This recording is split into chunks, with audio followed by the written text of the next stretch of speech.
Hello everyone. तो आज इस वीडियो में मैं बताने वाली हूँ कि कैसे मैंने फ़र्स्ट अटैम्प्ट में दिल्ली पुलिस कांस्टेबल का एग्ज़ाम क्लियर कर दिया था। और मैं आपको बताना चाहती हूँ कि जब मैंने ये एग्ज़ाम दिया था, ये मेरा फ़र्स्ट कॉम्पिटिटिव एग्ज़ाम था। मैंने सिर्फ 2.5-3 महीने की प्रिपरेशन की थी, पर बहुत ही डेडिकेटली वो पढ़ाई करी थी मैंने। और मेरी उस टाइम मैथ्स काफ़ी वीक थी। तो अगर आपके पास ऑब्वियसली अभी एग्ज़ाम की डेट आई चुकी है, टाइम कम है और आपकी मैथ्स भी वीक है, बट आप सोच रहे हैं कि क्या करें क्या नहीं, तो आप ये वीडियो देख सकते हैं। तो मैं इसमें बताने वाली हूँ कि मैंने ऐसा क्या किया, कौन सी स्ट्रेटजी अपनाई जिससे मैं कम टाइम में एक अच्छा स्कोर लेके आई। और एंड में कुछ टिप्स भी देने वाली हूँ जो आपको ज़रूर फॉलो करनी चाहिए, और उससे आपके मार्क्स में बहुत ही अच्छा एक इम्प्रूवमेंट आपको देखने को मिलेगा। तो वीडियो को एंड तक ज़रूर देखिएगा। तो सबसे पहले बात करते हैं जीएस की। ऑफ कोर्स इस एग्ज़ाम में जीएस बहुत बड़ा रोल प्ले करता है, क्योंकि 50 मार्क्स की जीएस है। तो अगर आप जीएस को भी बहुत अच्छे से करते हैं तो ये आपके लिए काफ़ी हेल्पफुल है। और ऑफ कोर्स आप इसको निगलेक्ट तो बिल्कुल नहीं कर सकते हैं, क्योंकि 50 मार्क्स का है ये। आप 50 मार्क्स तो ऐसे छोड़ के नहीं जाएंगे। तो मैंने अपने टाइम पे जीएस सिर्फ एक ही बुक से की थी, और मैं आपको भी यही सजेस्ट करना चाहूँगी, आपके पास जो भी कोई बुक है आप उसी से सिर्फ जीएस करें और बार बार उसे रिवाइज़ ज़रूर करें।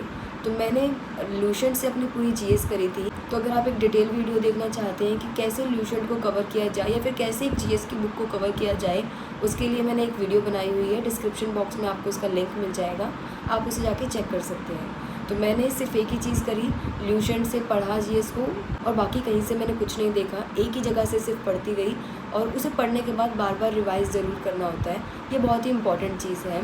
तो इस एग्ज़ाम में कंप्यूटर भी आता है, तो कंप्यूटर के लिए क्या किया जाए। कंप्यूटर के लिए भी मैंने सिर्फ एक ही सोर्स रखा, और वो था मैंने यूट्यूब से पढ़ाई करी। कंप्यूटर की पूरी यूट्यूब से ही करी थी मैंने। कंप्यूटर में ऐसा था कि मैं 9 क्वेश्चन करके आई थी, एक में मुझे थोड़ा डाउट था इसलिए मैंने वो नहीं किया, और मेरे 9 के 9 क्वेश्चन बिल्कुल ठीक थे। तो ऐसा अगर आप भी चाहते हैं तो मैं आपको सजेस्ट करूँगी कि आप यूट्यूब से प्रीति मैम की एक प्लेलिस्ट है, उससे कंप्यूटर कवर करें। उसमें आपका सारा का सारा सिलेबस कंप्लीट हो जाएगा। उसके नोट्स बनाएं, वीडियोस देखें, काफ़ी वीडियोस हैं, उसको 2x की स्पीड पे या फिर स्पीड बढ़ा के देख लें, साथ साथ में नोट्स बनाते जाएं, और उसके बाद उसे रिवाइज़ करते जाएं। अगर आप एक बार पूरी वीडियोस देखकर नोट्स बनाकर उसे 3-4 बार रिवाइज़ करोगे तो 6 से 7 क्वेश्चन तो आपके कहीं नहीं जाने वाले हैं। और बाकी थोड़ी शॉर्टकट कीज़ वगैरह थोड़े अच्छे से याद करोगे तो 7-8 क्वेश्चन आप आराम से इजीली अटैम्प्ट कर दोगे। क्योंकि क्या है कि इस एग्ज़ाम में एक लिमिटेड टॉपिक्स ही ज़्यादा आते हैं। जैसे उस टाइम पे एमएस एक्सेल बहुत आया था, एमएस एक्सेल और शॉर्टकट कीज़, ये 2 ही चीज़ें थी जिसके बारे में चीज़ें आई गई थी। तो कुछ इंपॉर्टेंट टॉपिक्स हैं जो आप कवर कर सकते हो कंप्यूटर के लिए, और उसी को अगर आप पढ़ते हो तो आपका मैक्सिमम से मैक्सिमम स्कोर आप कर लोगे। एक तो जनरेशन्स ऑफ कंप्यूटर जो इम्पॉर्टेंट चीज़ है, दूसरा एमएस ऑफिस आप पूरा अच्छे से कर लो, और तीसरी सारी शॉर्टकट कीज़। ये 3 चीज़ अगर आप अच्छे से कंप्लीट कर लोगे तो आपके लिए बहुत ही बेनिफिशियल रहेगा, और आपको इसका एक अच्छा रिज़ल्ट देखने को मिलेगा अपने एग्ज़ाम में। तो अब बात करते हैं रीजनिंग की। रीजनिंग उस टाइम पे मैंने कहीं से नहीं की थी। मेरी काफ़ी हद तक अच्छी थी रीजनिंग। मतलब मैं पुराने जो पेपर हुआ करते थे नेट पे मैं सर्च करके उनको करती रहती थी सॉल्व। तो रीजनिंग में उनमें अच्छे से सॉल्व कर पाती थी। तो मुझे लगा कि रीजनिंग मेरी ठीक है, इसलिए मैंने रीजनिंग कहीं से नहीं करी। पर अगर आप रीजनिंग करना चाहते हैं या जानना चाहते हैं कि आपको रीजनिंग कहाँ से करनी चाहिए और कैसे करनी चाहिए, उस पर भी मैंने एक वीडियो बनाई है जो डिस्क्रिप्शन बॉक्स में आपको मिल जाएगी, आप उसे चेक कर सकते हैं। और अब जितनी प्रैक्टिस करेंगे रीजनिंग में आपके स्कोर उतने ही बढ़ेंगे। तो प्रैक्टिस ज़रूर करना रीजनिंग की। ये नहीं कि हाँ ये तो ईजी होती है छोड़ देते हैं, बिकॉज रीजनिंग इज़ समथिंग जिसमें आप बहुत ज़्यादा स्कोर कर सकते हो, और जिसकी वजह से आपका स्कोर भी अच्छा खासा बढ़ जाएगा। तो अब बात करते हैं मेन चीज़ जो कि है मैथ्स, क्योंकि काफ़ी बच्चों की मैथ्स बहुत वीक होती है और वो नहीं कर पाते हैं मैथ्स के क्वेश्चन सॉल्व। तो मैं बताना चाहूँगी, मैंने पहले भी जैसे आपको बताया है कि जब मैंने ये एग्ज़ाम दिया था, ये जस्ट मैं स्टार्टिंग ही थी, फर्स्ट एग्ज़ाम था, और मेरी मैथ्स उस टाइम पे बिल्कुल भी अच्छी नहीं थी, बहुत वीक थी मेरी मैथ्स। और 3 महीने में तो ऐसा है कि आप पूरा सिलेबस भी कंप्लीट नहीं कर सकते हो मैथ्स का, और आपको एग्ज़ाम देना है, रिवीजन भी करनी है, प्रैक्टिस भी करनी है। तो मैंने क्या किया उस टाइम पे, मैंने रियलाइज़ किया, मैंने देखा कि टाइम लिमिटेड है, तो रेदर देन सारे के पीछे भागूँ बिना प्रैक्टिस, बिना अच्छे से रिवीजन करे बस पढ़ती जाऊँ, उससे बेटर है मैं कुछ टॉपिक्स पढ़ूँ, वो इस तरीके से पढूँ कि उससे अगर कुछ आ गया तो कोई मार्क्स नहीं कटने वाला है। तो मैंने स्टार्ट किया परसेंटेज से, रेशियो एंड प्रोपोर्शन से। ये कुछ ऐसे टॉपिक हैं जिससे आप बाकी के क्वेश्चन भी सॉल्व कर सकते हैं, क्योंकि बहुत सारे क्वेश्चन ऐसे हैं जो रेशियो से ही हो जाएंगे, पर आपको उन पर अच्छी कमांड होनी चाहिए। अगर आपकी रेशियो और परसेंटेज में अच्छी कमांड है ना, तो आप बहुत सारे क्वेश्चन अर्थमेटिक में सॉल्व कर सकते हो। तो मैंने भी ऐसे ही किया। मैंने कुछ टॉपिक्स लिए, उनको बहुत ही अच्छे से किया।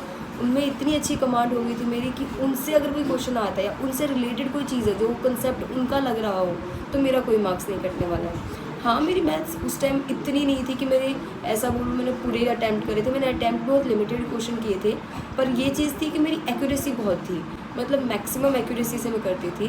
बिकॉज नेगेटिव मार्किंग है, आप उसको भी दिमाग में रखें और ज़्यादा से ज़्यादा बचने की कोशिश करें नेगेटिव मार्किंग से। तो एक चीज़ जो उस टाइम पे मैंने नहीं करी, पर मैं आपको सजेस्ट करूँगी, बिकॉज उससे आपके मार्क्स में आपको बहुत ही अच्छा इम्प्रूवमेंट देखने को मिलेगा, तो वो है ज़्यादा से ज़्यादा मॉक टेस्ट और प्रीवियस ईयर क्वेश्चंस को लगाना। आप रोज़ नहीं लगा सकते हैं, तो वीक में 2 मॉक टेस्ट तो ज़रूर दें। क्या होता है कि आप वहाँ पे जब एग्ज़ाम देने जाते हो, बहुत सारे बच्चे ऐसे हैं जो फर्स्ट टाइम अपने कोई एग्ज़ाम दे रहे हैं। ऑनलाइन एग्ज़ाम में ये बच्चे नहीं समझ पाते हैं कैसे करना है क्या नहीं, टाइमिंग मैच नहीं कर पाते हैं। वो अपनी प्रैक्टिस कर रहे होते हैं, वो टाइम के साथ नहीं कर पाते, उन्हें लग रहा होता है वो सही चल रहे हैं। बट आपको सिर्फ सॉल्व करना नहीं आना चाहिए, आपकी टाइमिंग भी होनी चाहिए। तो आपको टाइमिंग पे भी ध्यान देना है, इसलिए ज़्यादा से ज़्यादा मॉक टेस्ट लगाएं, प्रीवियस ईयर क्वेश्चन लगाएं। अगर आप कोई बुक से या कहीं ऐसी जगह से प्रीवियस ईयर लगा रहे हैं, तो मैं आपको हाईली सजेस्ट करूँगी कि टाइम ज़रूर लगा के करें, टाइमर के साथ करें।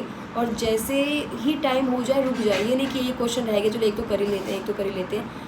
बिल्कुल टाइम रुकते ही बंद कर देना आपने, क्योंकि वहाँ पे आपको ऐसा कुछ नहीं मिलने वाला है। जैसे टाइम अप हुआ स्क्रीन बंद हो जाएंगी, आप कोई एक एक्स्ट्रा क्वेश्चन तक नहीं कर सकते हो।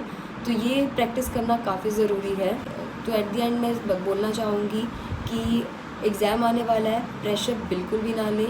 और कुछ चीज़ें जो ज़रूर करनी है वो ये है रिवीज़न, बार बार रिवाइज़ करें। आप ऐसा करें कि एग्ज़ाम जब आने वाला है उसके 2 वीक पहले ही अपना डिसाइड कर लें कि इसके बाद मैं कुछ नया नहीं पढ़ने वाला हूँ या पढ़ने वाली हूँ, और उसके बाद सिर्फ रिवीज़न ही रिवीज़न करनी है। अच्छे से बार बार टॉपिक को रिवाइज़ करोगे, क्योंकि कई बार क्या होता है आप पढ़ तो लेते हो पर उसे रिवाइज़ नहीं करते हो, फिर एग्ज़ाम में ऐसा होता है कि अरे ये क्वेश्चन तो हमने पढ़ा था, याद नहीं आ रहा इसका आंसर। तो ऐसा ना हो, इसलिए मैं आपको हाईली सजेस्ट कर रही हूँ कि आप रिवीजन ज़रूर करें।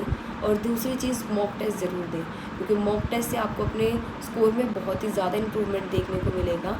उससे आपकी टाइमिंग एक तो अच्छी आएगी, एक आप प्रेशर को हैंडल कर पाएंगे, क्योंकि बहुत सारे बच्चे आधे क्वेश्चन आते हुए भी छोड़ जाते हैं क्योंकि वो टाइमिंग के साथ नहीं चल पाते हैं। तो आपका एक टाइम मैनेजमेंट अच्छा होगा। तो जो भी है जितना भी है 1.5 महीने के अंदर अपना पूरा कंप्लीट कर लें, और बाकी के जो 15-20 दिन हैं वो पूरे डेडिकेटली आप रिवीजन को दें, क्योंकि जितना सिलेबस कंप्लीट करना ज़रूरी है उतना ही ज़रूरी रिवीजन है। पर बहुत से बच्चे इसे निगलेक्ट कर जाते हैं और उसके बाद फिर वो बाद में पछताते हैं कि अरे यार मैंने अच्छे से रिवाइज़ किया होता तो वो 10 क्वेश्चन या 4 क्वेश्चन या 5 क्वेश्चन या 2 ही क्वेश्चन क्यों ना वो मुझे आते होते, मैंने पढ़ा था वो आए नहीं, क्योंकि यहाँ पे एक ही क्वेश्चन मैटर करता है। तो इस तरीके से अगर आप पढ़ते हैं तो आपको बहुत ही हेल्पफुल होने वाला है।